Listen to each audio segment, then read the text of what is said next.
नमस्कार। आज नवरात्रि का छठा दिवस है और आज के दिन देवी कात्यायनी की पूजा की जाती है। साथियों, ऋषि कात्यायन ने दुर्गा माँ को अपने बेटी स्वरूप में पाने के लिए बहुत तपस्या करी।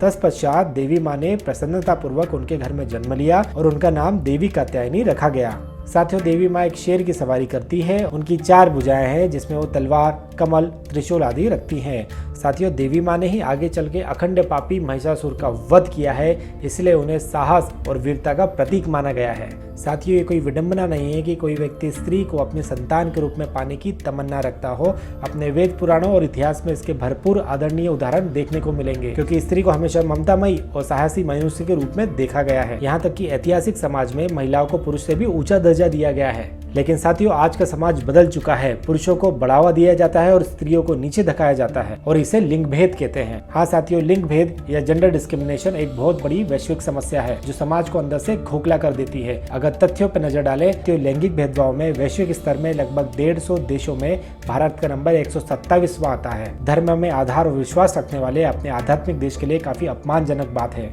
साथियों, नवरात्रि के उपलक्ष्य में हम रोजाना मानसिक स्वास्थ्य के एक टॉपिक के ऊपर बात करते हैं। आज का टॉपिक है लैंगिक भेदभाव से मानसिक समस्या को किस प्रकार प्रबलता मिलती है। कन्या का जन्म होते ही समझा जाता है कि उनके पोषण की जरूरतें बालक से कम होती है। इससे उनके भरण पोषण में कमी की शुरुआत हो जाती है, जो आगे तक भी देखी जाती है। बालपन से ही बालिकाओं की भूमिका स्त्री की तरह बनाने के लिए उन्हें गृहिणी के काम सीखने के लिए प्रेरित किया जाता है। किशोरावस्था में जहाँ लड़कों को बाहर की दुनिया देखने और खेलने के लिए अलाउ किया जाता है, वहीं महिलाओं को घर के अंदर 4 दीवारी के अंदर काम करने के लिए दबाव बनाया जाता है और कई सारे रेस्ट्रिक्शन सप्लाई हो जाते हैं, जिससे उनकी सामाजिक समझ सीमित रह जाती है। साथियों, ये भेदभाव शिक्षा के क्षेत्र में सबसे ज्यादा देखा जाता है।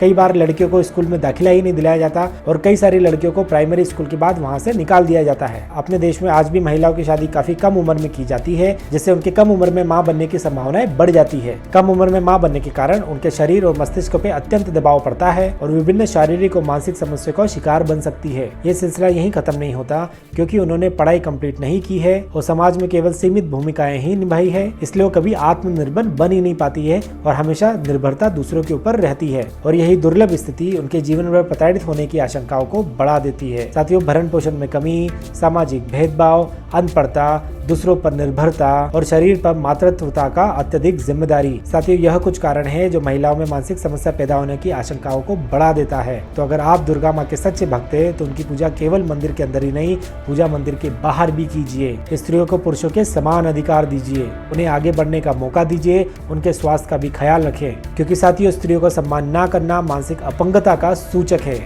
हम आशा करते हैं आपको ये नवरात्रि और मानसिक स्वास्थ्य पर बनी हुई छोटी वीडियो सीरीज पसंद आ रही है। इसको जितना हो सके आज समाज में फैलाएं, ताकि मानसिक स्वास्थ्य से जुड़े कई तथ्यों के बारे में आपको पता चले। जब पता चलेगा तभी आपकी जानकारी में विस्तार होगा, तभी मानसिक समस्याएं बनने के पहले ही उसे रोकी जा सकती है। Prevention is better than cure. कल हम फिर मिलेंगे देवी काल रात्रि के ऊपर वीडियो के साथ में। नमस्कार, मैं डॉक्टर अश्विन चौहान, इंदौर, मध्य प्रदेश से।